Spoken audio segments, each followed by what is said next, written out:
पाठक sir के लिए सबसे इम्पोर्टेंट चीज़ उनके लिए ये है कि उनके लिए हर एक बच्चा एक टॉपर है। सब पाठक सर का ऐसा है कि वो उनको नई चीज़ें देख करके बहुत मतलब उनकी पर्सनालिटी ऐसी है, इनोवेटिव वाली पर्सनालिटी है उनकी।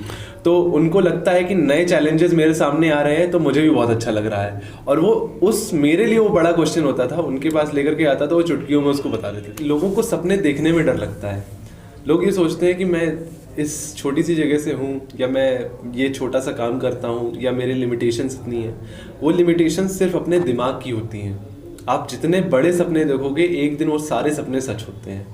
मैं हमेशा ये देखता था, मैं पासिंग आउट परेड देखता था AFA की, IMA की, तो मैं सोचता था यार कितने अच्छे लोग या कितना बढ़िया तरीके से लोग परेड करते हैं, क्या मैं कभी यहाँ जा सकता हूँ। और मैं अभी उस जगह पर था, मैं उस परेड का हिस्सा था। मैं फ्लाइंग ऑफिसर अपूर्व संतोष पांडे।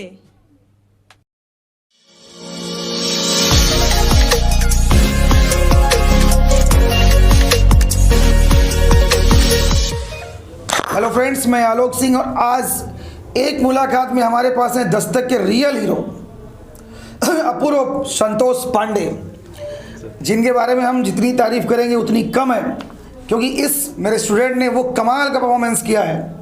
CDS 2 2020 में rank first all India rank लेके आए हैं और वर्तमान में पासिंग आउट परेड कंप्लीट करके आज आए हमारे पास और इनको मिला है फ्लाइंग ऑफिसर जी। तो कांग्रेट ऑफिसर और बड़ा अच्छा लग रहा है, ऐसा लग रहा है कि मैं आलोक सिंह शायद फ्लाइंग ऑफिसर हो गया। पाठक सर के विंग्स भी लग गए हैं। तो एक मुलाकात में आज हमारे साथ हम बात करेंगे अपूर्व पांडे से, और अपूर्व जी से हम बात करने से पहले चीज़ ये ज़रूर पूछेंगे कि अपूर्व कैसा महसूस हो रहा है आपको? सर बिल्कुल नॉर्मल सा महसूस हो रहा है। सबसे पहली चीज़ तो मैं अपने गुरु के साथ बैठा हूँ, तो जैसे मैं आता था आपके पास एज अ स्टूडेंट, मुझे आज भी बिल्कुल वैसे ही महसूस हो रहा है। एक ट्रेनिंग के बाद अगर बात करें तो हाँ, मेरे अंदर काफ़ी सारी चीज़ें फिज़िकली मेंटली काफ़ी नई चीज़ें मैंने सीखी हैं, तो वो चीज़ें हैं और एक रिस्पॉन्सिबिलिटी महसूस होती है मुझे। ऑब्वियस है कि होनी भी चाहिए, क्योंकि आप अब ऑफिसर क्लास हो गए हैं और ये ज़रूरी होता है कि आपको मेंटली और फिजिकली बहुत सारी चीज़ों पर ध्यान देना पड़ता है जी। आप एक स्टूडेंट हैं, अभी भी हैं, हमेशा रहेंगे हमारे स्टूडेंट, बट अब आप एक ऑफिसर क्लास फर्स्ट ऑफिसर हैं, यूर जेंटलमैन। आर्मी ऑफिसर्स को जनरली जेंटलमैन कहा जाता है जी। तो आपको एक मुलाकात में हम जेंटलमैन से मिलवाने वाले हैं। आज बहुत सारी बातें कर रहे हैं, स्टार्ट कर दिया बातों का सिलसिला, बात करेंगे, मज़ा आएगा बात करने में। बहुत सारी चीज़ें हम ये भी बताएंगे कि अपूर्व ने क्या क्या किया यहाँ पर, कैसे पढ़ाई करते थे, इनकी जर्नी क्या रही। पायलट में एयरफोर्स ज्वाइन करना चाहता था, तो मैंने 12th के बाद मैंने NDA एग्ज़ाम दिया। NDA के साथ NDA में क्लियर नहीं हो पाया था, उसके बाद फिर मैंने CDS एग्ज़ाम्स दिए, मैंने डायरेक्ट एंट्री एग्ज़ाम्स भी दिए बीच में। ये मेरा 9th अटेम्प्ट था जिसमें मैंने जा करके अपना एग्ज़ाम ये SSB क्लियर किया था। उसके बाद फिर मैंने मेडिकल्स क्लियर किए फ्लाइंग के लिए, एंड उसके बाद मैंने ज्वाइन किया। इस बीच में मैंने दूसरे एग्ज़ाम्स भी दिए, मैंने SSC के एग्ज़ाम्स दिए, CHSL दिया, CGL दिया, जो कि मैंने क्लियर किया था। CHSL में मैंने ज्वाइनिंग करी थी, CGL में मेरी ज्वाइनिंग आई थी as assistant professor in central passport office, but ये साथ में थी मेरे ड्रीम के साथ, तो मैंने ऑब्वियसली अपने ड्रीम की तरफ जाना सही समझा। इस बीच में मैं 2018 में आलोक सर के पास आया था। उस समय मेरी GS बहुत वीक हुआ करती थी, तो बस यही एक रिक्वेस्ट लेकर के मैं सर के पास आया था कि सर आप जो कहेंगे मैं वो करूँगा, आप जो भी रास्ता दिखाएंगे मैं उस पर चलने को तैयार हूँ, मुझे बस आपका मार्गदर्शन चाहिए। चलिए, वेरी नाइस, थैंक यू। और अच्छा, पाठक सर से हम शुरुआत करेंगे, क्योंकि पाठक सर एक मतलब क्या कहूँ उनके लिए बहुत एनर्जेटिक है ना, वो बहुत एनर्जेटिक। और उनके बारे में हम जो बात करें, आज तो उनके विंग्स लग गए। ऐसा लग रहा है कि फ्लाइंग ऑफिसर अपूर्व संतोष पांडे नहीं, विकास पाठक हुए हैं। मतलब वो एक टीचर है, नहीं तो मतलब पता नहीं क्या कर डालते। और उस चीज़ को अभी बता भी रहे थे कि मैं एक टीचर हूँ, वरना मुझे ऐसा लग रहा है कि मैं क्या कर डालूँ। क्या कहना चाहोगे पाठक सर के बारे में? मैं जानना चाहता हूँ, ये सब लोग जानना चाहते हैं, मैं क्या सब लोग जानना चाहते हैं कि पाठक सर के बारे में बताइए। पाठक सर के लिए सबसे इम्पोर्टेंट चीज़ उनके लिए ये है कि उनके लिए हर एक बच्चा एक टॉपर है। सबसे ज़्यादा इम्पोर्टेंट चीज़ है, वो हर एक बच्चे के अंदर एक टॉपर देखते हैं। तो मैं जब उनके पास आता था तो मैं उनसे बहुत देर तक उनसे बहुत ज़्यादा क्वेश्चंस वगैरह पूछा करता था आकर के। उन्होंने कभी मुझे मना नहीं किया किसी भी चीज़ के लिए।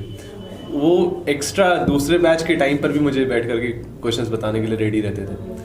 फिर उनका कॉन्सेप्ट समझाने का जो तरीका था, उन्होंने एकदम बेसिक, बहुत ही बेसिक लेकर के, और उनके इनोवेटिव तरीके होते हैं हमेशा पढ़ाने के, प्लस उनका मोटिवेशन होता है।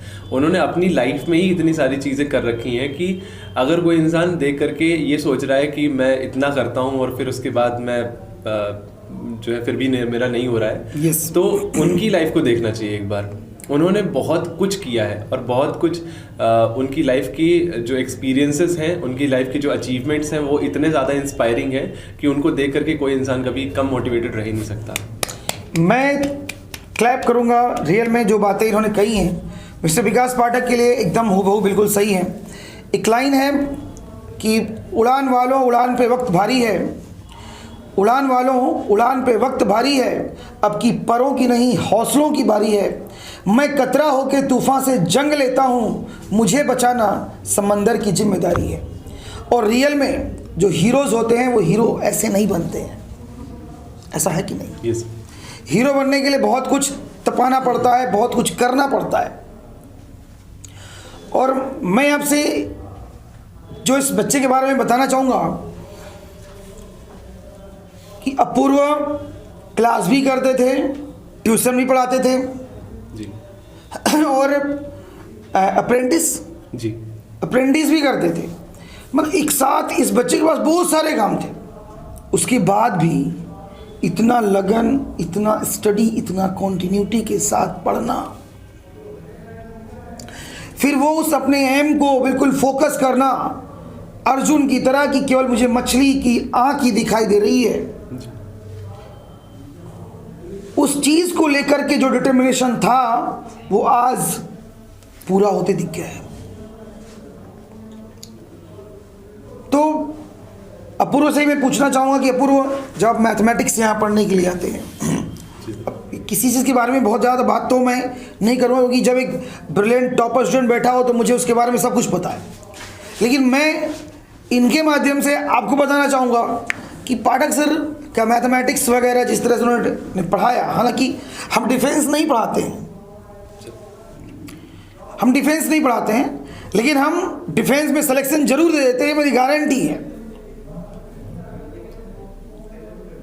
और ये चाहे वो पाठक सर हो चाहे हम हो, वो मोस्टली स्टूडेंट को रिकमेंड भी कर देते हैं कि सही से पढ़ो, अच्छे से पढ़ो, लेवल पे जाओ, लेवल पे क्वेश्चंस लगाओ, बहुत अच्छी चीज़ें। मतलब उनके पास एक डायनामाइट है, वो पता नहीं कहाँ रखी, वो मुझे भी पता नहीं है। उनके पास एक डायनामाइट है और वो डायनामाइट में से जिसको उन्होंने थोड़ा निकाल दे दिया ना, हो गया काम।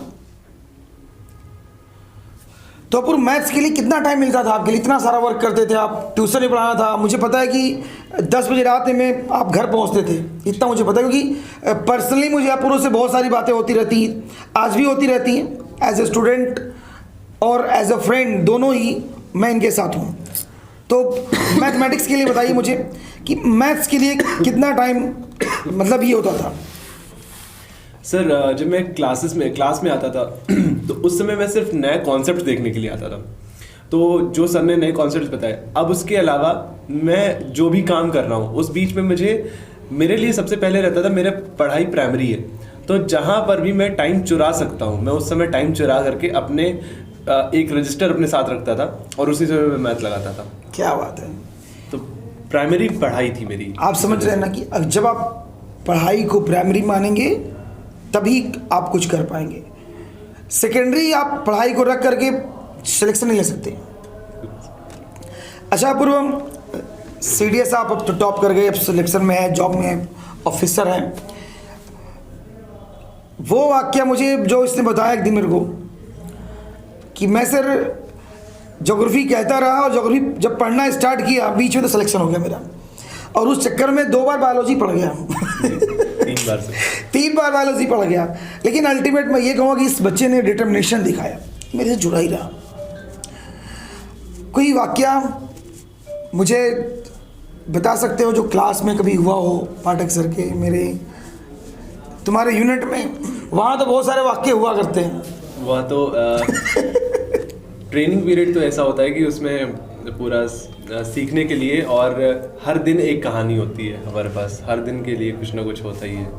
उन कहानियों में से कोई एक कहानी हम लोग सुनना चाहेंगे। और यस,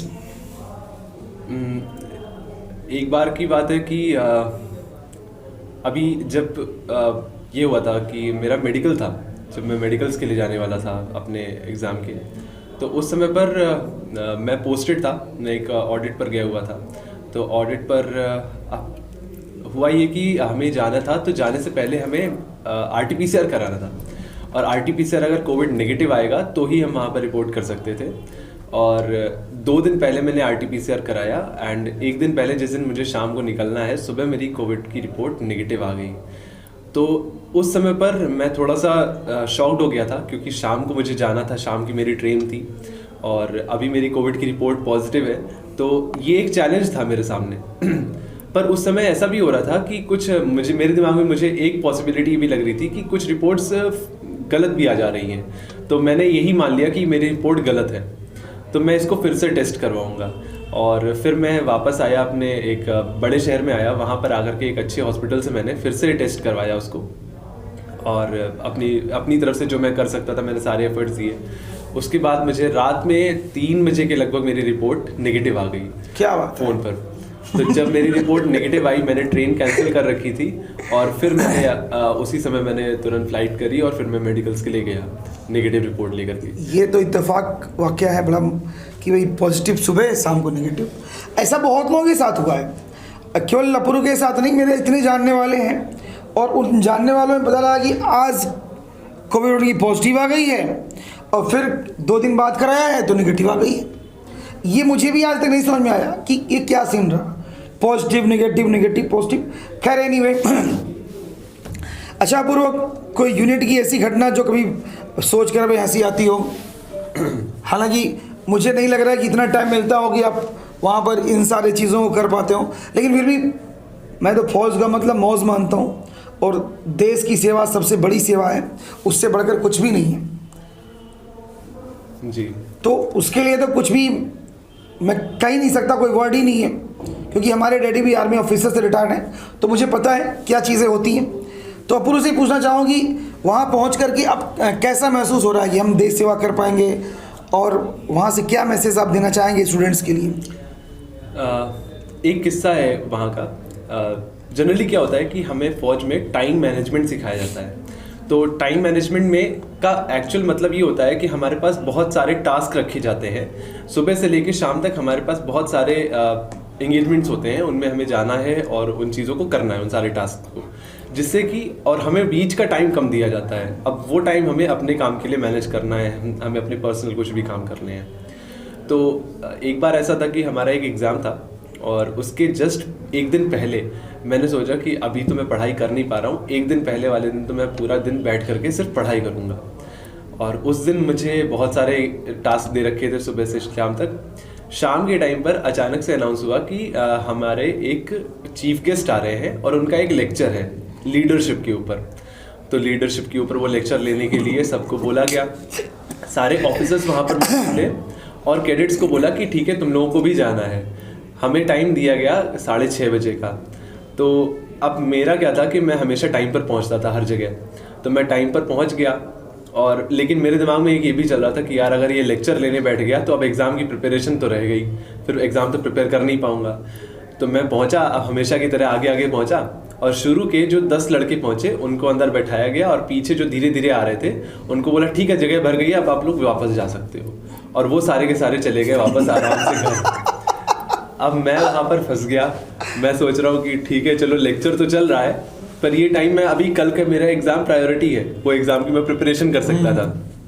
तो अब वहाँ पर बैठ करके मुझे लेक्चर लेना पड़ा। काश बाद में आए तो पीछे से भी निकल गए होते। काश उस दिन मुझे लगा कि मुझे पंक्चुअल नहीं होना चाहिए था शायद। अरे कभी कभी पंक्चुअलिटी नुकसानदायक हो जाती है। लेकिन खैर फिर उसके बाद फिर जब मैं वापस अपने मेस में गया अपने दोस्तों के पास में, तो सारे के सारे वहाँ पर खेल रहे थे और खूब चिढ़ाया उन्होंने हमें, तुम देखो नहीं, पंक्चुअलिटी रियल में कभी कभी घातक हो जाती है। अच्छा अपूर्व, आजकल के स्टूडेंट्स काफ़ी, मैं कहूँगा कि थोड़े से शॉर्ट टेम्पर्स हो गए ना, जी।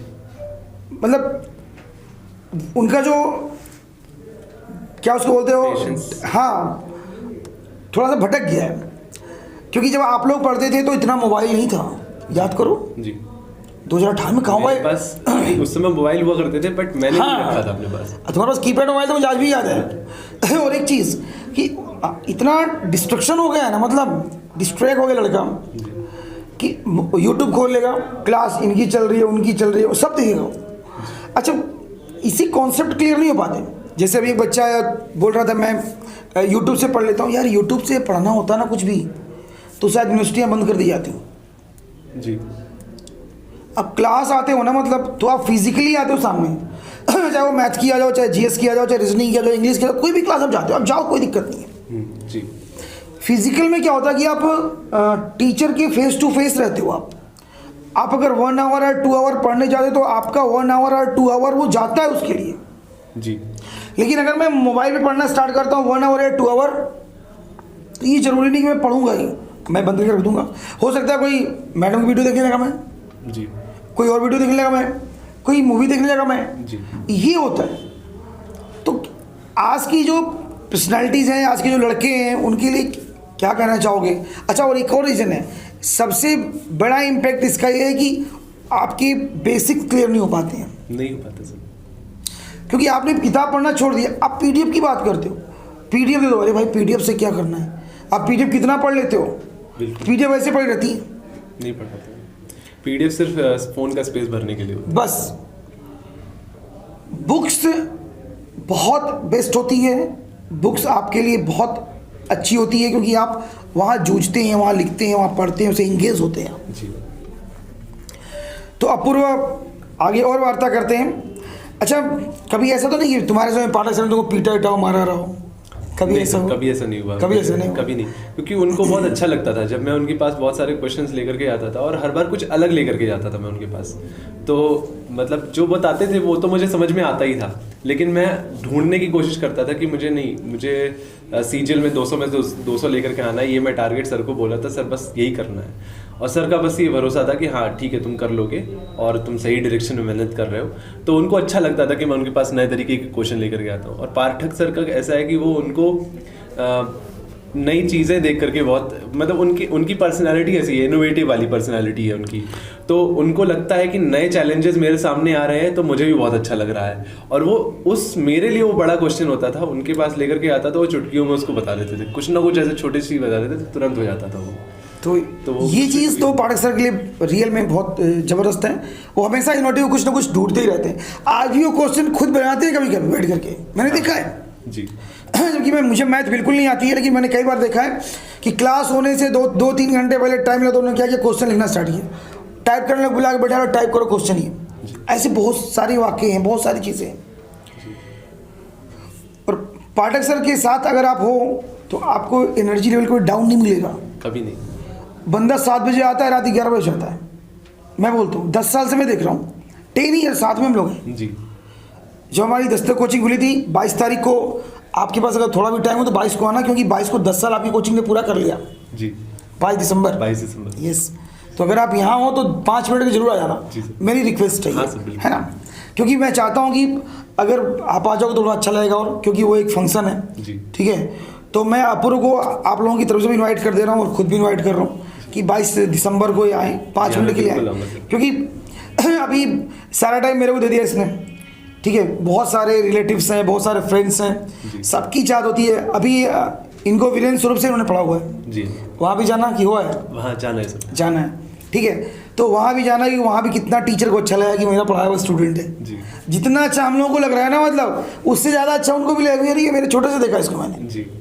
5वीं में पढ़ा, 6वीं में पढ़ा, वहाँ तो यार मतलब एक वहाँ तो जरूर जाना, बिल्कुल बिल्कुल सर। वहाँ इसलिए जाना क्योंकि वहाँ पर जो नए बच्चे हैं ना, मतलब यार उनके अंदर में देखिए एनर्जी आएगी यार, वैसे भी उनसे इंटरेक्ट करके, तो बच्चों से और जो एस्पिरेंट्स होते हैं उनसे इंटरेक्ट करके मुझे बहुत अच्छा लगता है, क्योंकि हर एक के अंदर एक अलग तरीके की एनर्जी होती है, और सबसे ज़्यादा पॉजिटिव एनर्जी एक एस्पिरेंट के अंदर ही होती यस, है। सबसे ज़्यादा होती है। तो मैं ज़रूर चाहूँगा कि तुम वहाँ ज़रूर जाना और वाकई और उनको मोटिवेट करना, और ये ज़रूरी है। जी जितना अच्छा आज हम लोगों को लग रहा है कि ऐसा लग रहा है कि फ्लाइंग ऑफिसर आलोक सिंह हो गए, हाँ रियली, जी सर। फ्लाइंग ऑफिसर विकास पाठक हो गए, ये महसूस हो रहा है, पता नहीं क्यों ऐसा हो रहा है। मतलब कहते मेरे फाइटर तो उड़ा दूँ मैं, अगर मेरे सामने अगर फाइटर मिल जाए तो उड़ा दूंगा, चाहे कहीं चले जाए, कोई दिक्कत नहीं भाई। चाहे भले उसको पाकिस्तान में लेकर लैंड करा दूँ मैं, कर दूंगा मैं, ठीक है ना। तो यार ये जॉब ही बहुत ही एडवेंचरस है। मैंने इससे बोला, इसका आईएमए में भी हुआ था सेकेंड रैंक, जी all India rank second IMA में था, और एयरफोर्स में फर्स्ट रैंक था इसका। तो मैंने पूछा कि आईएमए लो बढ़िया, जो अच्छी लगती है वर्दी, ग्रीन सी वर्दी, लेफ्टिनेंट। बोला नहीं सर, मेरे को पायलट बनना है। आज dream come true. Hard work gives you wing. Yes sir, एक चीज़ होती है कि लोग कहते हैं कि सपने बहुत कम लोगों के पूरे होते हैं। मुझे ऐसा लगता है कि सपने बहुत कम लोग देखते हैं, हाँ यस, क्योंकि सपने, क्या बात है। लोगों को सपने देखने में डर लगता है। लोग ये सोचते हैं कि मैं इस छोटी सी जगह से हूँ, या मैं ये छोटा सा काम करता हूँ, या मेरे लिमिटेशंस इतनी हैं। वो लिमिटेशंस सिर्फ अपने दिमाग की होती हैं।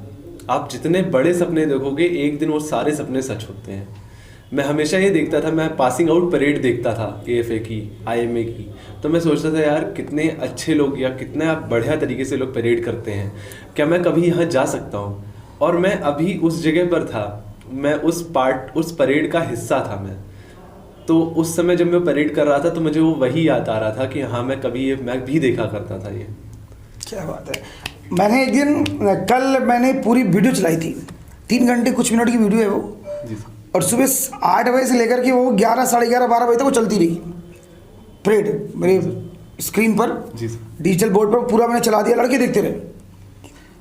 और याद करो, मैंने रोक रोक के दिखाया उनको, ये देखो यहाँ पे लिखा रहा है फ्लाइंग ऑफिसर अपूर्व संतोष पांडे, जी सर, ठीक है। और वो बैज ऐसे हटाता है, याद है ना, यस यहाँ से ट्रेनिंग वाला हटाता है वो, यस, ये कैप से हटाता है, ठीक है। तो जो पी कैप होती है, पी कैप, हाँ यस। तो उसको मैंने दिखाया कि देखो ये आज क्या महसूस हो रहा है तुम लोगों का। मैंने कई बार देखा, मैंने कितनी बार देखा, कम से कम 50 बार देखा होगा मैंने। बेटा एक चीज़ है, एक लाइन बताऊंगा मैं, कि गैर परों से उड़ सकते हो, गैर परों से उड़ सकते हो दीवारों से दीवारों तक, गैर परों से उड़ सकते हो दीवारों से दीवारों तक, आसमान में वही उड़ेगा जिसके अपने पर होंगे। वाह क्या बात है, बिल्कुल। तो जिसके अपने पर होंगे ना भाई, जिसकी अपनी क्षमता होगी, जो डिटर्मिनेशन होगा, वो अपने सपने साकार करते हैं, सब नहीं। और जैसा अभी अपूर्व ने बोला ना कि सच तो बात ये है सर कि लोग सपने कम देखते हैं, ओबेस कम देखते हैं, डरते हैं सपने देखने से। वो चीज़ मैं मानता हूँ, ये ऑफकोर्स मानता हूँ मैं। और आज स्टूडेंट को इसको देख करके मुझे ऐसा लग रहा है कि नहीं, आप सपने पूरे कर सकते हैं, if you think you can. मैंने जब मैं यूनिवर्सिटी ऑफ दिल्ली में पढ़ रहा था, डी में पढ़ रहा था मैं, तो तुमने देखा वो टाइम्स ऑफ इंडिया के कवर पेपर कभी कभी कुछ फिगर बने आते थे, कोई मोटिवेशनल, जी है ना। तो एक दिन क्या हुआ कि एक फिगर बन के आई, और एक वेल को, वेल कितनी बड़ी होती है, एक वेल को एक बाँझ पकड़ने की कोशिश कर रहा था, बाँझ उठाने की कोशिश कर रहा था, और उसके नीचे लाइन लिखी थी, if you think you can. साहस कितना बड़ा हो सकता है मैंने देखा। अब कितनी भी परिस्थितियां कैसी भी हों, लेकिन if you think you can, आप कर सकते हो। ये सब। और आज तुम ऑफिसर हो, इसको तुमने सबसे ज़्यादा जिया है। कितनी परिस्थितियां, कितनी प्रॉब्लम्स, कितनी चीज़ों को झेला तुमने।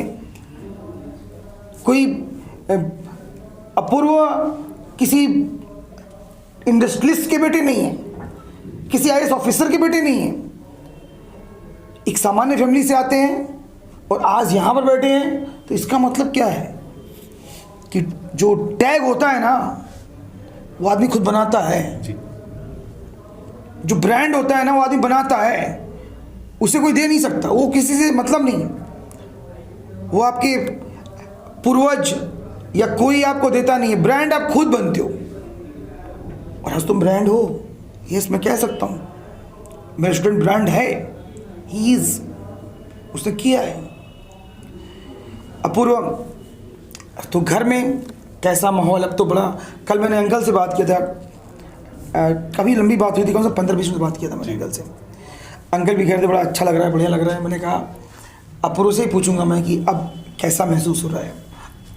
सर सबसे पहले तो मैं बताऊंगा कि जैसे मेरी परेड थी तो मेरे पेरेंट्स आने वाले थे, तो मैंने कहा कि मैंने उनको पूरा बता दिया कि मैं इस वाले कंटिजेंट में यहाँ यहाँ ऐसे ऐसे खड़ा हूँ और आप लोग यहाँ यहाँ बैठना, तो आपको मैं डायरेक्टली दिखूंगा। तो वो लोग तो आकर के बैठे, अब वो मुझे ढूंढ रहे थे, मैं उन्हें ढूंढ रहा था, दोनों किसी को नहीं देख पा रहे थे। मैं परेड कंटिजेंट में खड़े होकर के उनको ढूंढ रहा हूँ, वो वहाँ बैठ करके मुझे ढूंढ रहे हैं और उन्हें लग रहा है कि हर लंबा लड़का मेरा बेटा है। लेकिन मैंने जब वीडियो देखा तुम्हारा जी, तो सबसे पीछे तुम लाइन में खड़े थे, सबसे पीछे वाली लाइन में, हाँ सेकंड में।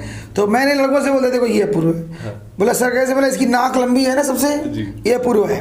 ठीक है, तो मैं पहचान गया।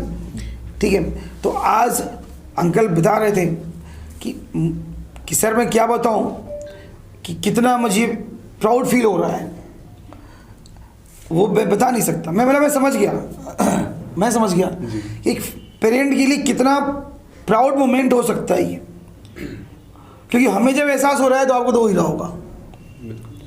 जो बंदा हमारे साथ 1-2 साल जुड़ा रहा है, 1 साल, इतना मुझे महसूस हो रहा है, तो आप तो बचपन से लेकर उसको बड़ा किया हो सर, आपको तो महसूस होगा ही होगा, है कि नहीं? जी बिल्कुल। तो क्या अभी तो ट्रेनिंग कंप्लीट हो गई जी। पोस्टिंग कहाँ मिली अभी? अब ये पोस्टिंग मुझे हैदराबाद में ही मिली है और अभी यहाँ पर फिर मेरी अभी ट्रेनिंग चलेगी। अब दूसरे एयरक्राफ्ट में मेरी ट्रेनिंग होगी, इसके बाद में फिर फर्दर पोस्टिंग्स आएगी। ओके, लेटर पता चलेगा। एक लाइन दस्तक के नीचे लिखी हुई है, न्यू दस्तक क्लासेस, दस्तक आपकी सफलता की। जी देखिए ना जी।